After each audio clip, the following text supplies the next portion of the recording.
Hello ஐயா, நானும் காலையிலேருந்து தேடிட்டு இருக்கேன். சர்ச்சுக்கு போகணும், சபைக்கு போகணும், ஆராதனையில் கலந்துக்கணும், கொஞ்சம் கூட அறிவில்லை. சரி, அதான் போனால் போதும். நான் வந்தால் வெளியில் நடமாட முடியலையே. எல்லாரும் எவ்வளோ கேவலமாக என்ன பேசுகிறாங்க தெரியுமா? எதுக்கு பேசுகிறாங்க, என்னத்துக்கு பேசுகிறாங்கன்னே தெரியல. நான் வர போகிறேன், ஒரு கோஷி மருமகம் போகிறாங்கன்னு சொன்னால் எப்படி இருக்கும்? ஒரு வாத்தியார் மருமக போனால் என்ன சொல்லுவாங்க? நீங்கள் தான் சொல்லுங்களேன். வாத்தியார் மருமக போனால் என்ன சொல்லுவாங்க? வாத்தியார் மருமகன்னு சொல்லுவாங்க. ஒரு வக்கீல் மருமக போனால் என்ன சொல்லுவாங்க? வக்கீல் மருமகன். என்னை பார்த்து என்ன சொன்னாங்க தெரியுமா? அந்த லோகநாத மருமக போகிறான்னு சொன்னாங்க. எவ்வளோ கேவலமாக இருக்கும். இன்னைக்கு வரக்க அந்த ஆள் ரெண்டில் ஒன்று பார்த்துக்கணும். ஒன்று என்ன தனியாக இப்படி பேசிக்கிட்டு இருக்கிறேன். ஏயா ஆட்டம் பாட்டம் எவ்வளவு சந்தோஷமா பிள்ளைங்க எல்லாம் சூப்பரா பண்ணிட்டு இருக்கிறாங்க. ஆமா, நீ என்ன இங்க வந்து குடும்ப கதையை பேசிக்கிட்டு இருக்கிற? ஏயா சர்ச்சுக்கு வர மாட்டேங்கிற, சவத்துக்கு வர மாட்டேங்கிற, ஆராதனையில கலந்துக்க மாட்டேங்கிற, அதெல்லாம் விட்டு தள்ளு. நானா வரமாட்டேங்கிறேன். அதை விட முக்கியமான வேலை இருக்கு. ஐயா, ஆண்டவரை நம்ம தேடினாதான் நம்மளுடைய காரியம்லாம் ஆண்டவர் செய்வாரு. சரியா சொன்னேன். எதுக்கு இங்க தனியா நின்று புலம்பிட்டு இருக்கிற? யா கேக்குற, என்னைக்கு நான் ஒன்னா கல்யாணம் பண்ணணும் அன்னைக்கு புலம்பது இன்னும் புலம்பிட்டு இருக்கேன். இப்பதான் கர்த்தர் என்னை நல்ல விதமா வச்சுக்கிறாரு. சரி, என்ன புலம்பல உனக்கு? வெளியில வந்தா ஒரு வாத்தியார் மருமக போறாங்கன்னு சொல்லுவாங்க. ஆமா, ஒரு வக்கீல் மருமக போறான்னு சொல்லுவாங்க. என்ன வெளியில தலை காட்ட முடியல எனக்கு. ஏன் காக்கா கூடு கட்டிக்கிதா தலையில? காக்கா கூடு கட்டிக்கிதா தலையில? காக்காயும் கூடு கட்டல, குருவியும் கூடு கட்டல. வேற என்ன தலையை காட்ட முடியல? உள்ளவங்க சொல்றாங்க, அதோ போறாளே அவதான் லொல்லு லோகநாத மருமகன்னு சொல்றாங்க. அதுல என்ன உனக்கு தரம் குறைஞ்சு போச்சு? ஏயா, உங்க அப்பா பேரு லோகநாதன். ஆமா, அழகு பேரு, அறிவான பேரு. அது என்ன லொல்லு பக்கத்துல? அது எனக்கு சொல்லியே ஆகணும். நீ எல்லாரும் நாட்டுல படிச்சுட்டு தான் பேருக்கு பின்னாடி பட்டம் வாங்குறாங்க. எங்க அப்பா லோகநாதங்கிற பேருக்கு முன்னாடி எப்படி ரெண்டு லொல்லுங்கிற பட்டம் வந்து தெரியுமா? யாருக்கு தெரியும்? சொன்னாங்க. அது ஒரு பெரிய வரலாறு. ஐயோ, அவ்வளவு வரலாறு போகாத, சுருக்கமா குடிச்சுக்க நேரம் இல்ல. அது வேறையா? ஆமா, ரொம்ப வருஷத்துக்கு முன்னாடி எங்க அப்பா ராத்திரில வாட்ச்மேன் வேலைக்கு போயிட்டு இருந்தார். சரி, எங்க ஊரு கிராமம். ரெண்டு பக்கம் வயல். ஆமா, ரெண்டு பக்கம் வயல். சரி, ரெண்டு பக்கம் வயல் தாயா இருக்கு. கிராமம் நடுவுல ஒத்தையடி பாதை. அதுவும் இருக்குதான் செய்யும். இந்த ஒத்தையடி பாதையில தினந்தோறும் எங்க அப்பா வேலைக்கு போயிட்டே இருக்கிறார். சரி, எங்க அப்பாவுக்கு தெரியாம தினந்தோறும் ஒரு நாய் எங்க அப்பா பின்னாடியே போயிருக்கு. வேற வழியிலே தள்ளி வந்தா சேத்துல விழுந்துரும். அதனால அது வரட்டும். சேத்துல விழுந்துரும். நான் 8 மணி வேஸ்ட் கட்டிட்டு சேத்துல விழுந்துரும். சொல்லு. எங்க அப்பா போய்கிட்டே இருக்கிறாரு, வேற பாதையிலேயே நாய் பின்னாடியே போயிட்டு. சரி, ரொம்ப நாளா எங்க அப்பா பின்னாடி நாய் வர்றதை கவனிக்கல. ஒரு நாள் கபால் திரும்பி பின்னாடி நாய் வர்றதை பார்த்துட்டாரு. எங்க அப்பாவுக்கு மனசு ரொம்ப கஷ்டமா போச்சு.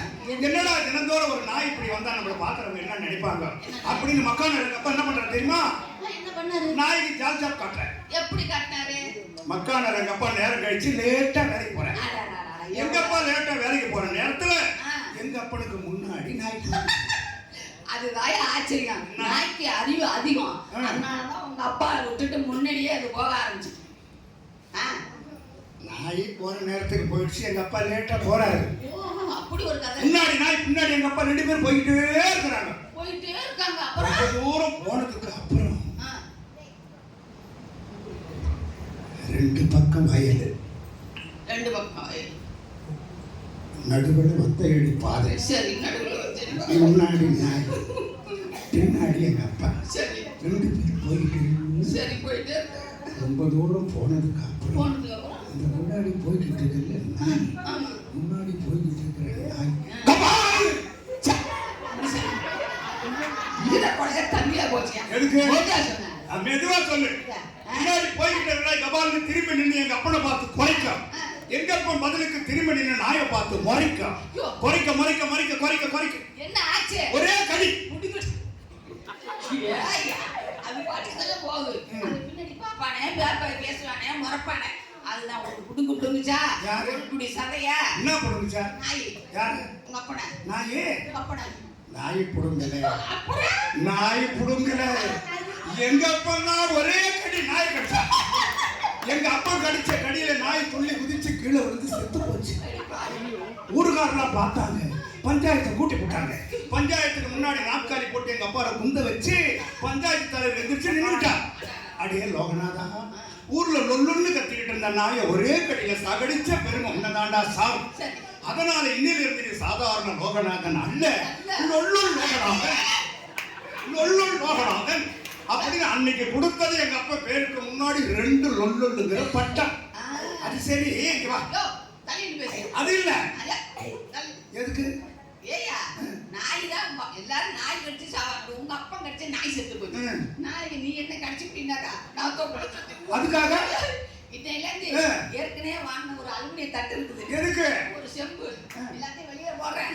ஆசையிலே படுத்துக்கோ, வீட்டு பக்கம் வந்தா அவனை காலை உடைச்சுவேன். ஐயோ கவலைப்படாத, செத்த நாய்க்கு ஊசி போட்டான். நாய்க்கு ஊசி போட்டா நமக்கு எப்படியா சார் வந்தேன்? ஆமா, ஆளை பாருங்க. அது போட்டா இந்த பாரு, நம்ம பாஸ்டரையா காலையில எனக்கு பரிசு கொடுத்தாரு தெரியுமா உனக்கு? பரிசு காலையில எனக்கு கொடுத்தாரு, எனக்கு மட்டும் இல்ல.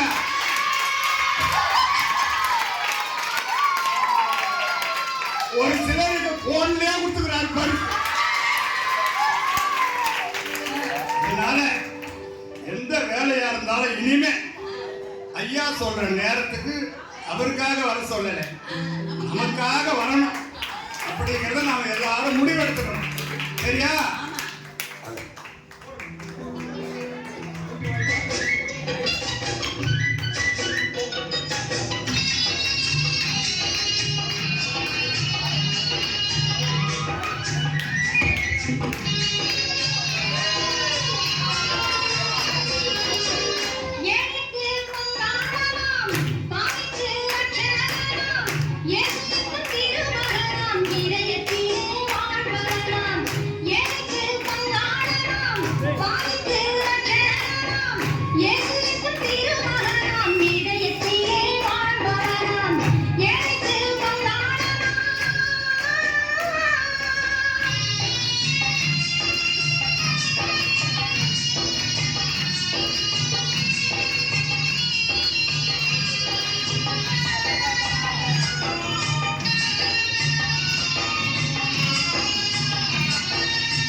மரியாள் வளர்த்த மைந்தன் மனித தெய்வம் அவதரித்தார்.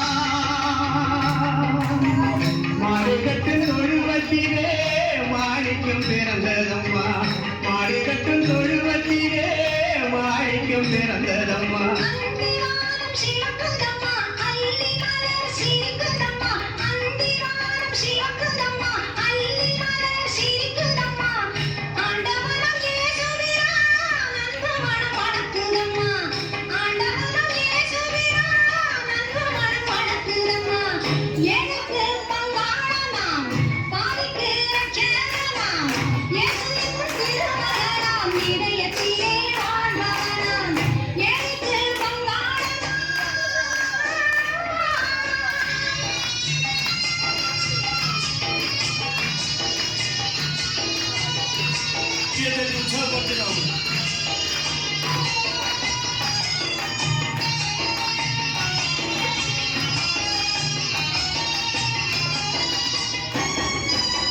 முள்முடி சூட்டி வந்த முதல் தலைவன் இயேசுவுக்கு கல்வாரி சிலுவையிலே காயம் பட வைத்தரே, கல்வாரி சிலுவையிலே காயம் பட வைத்தரே.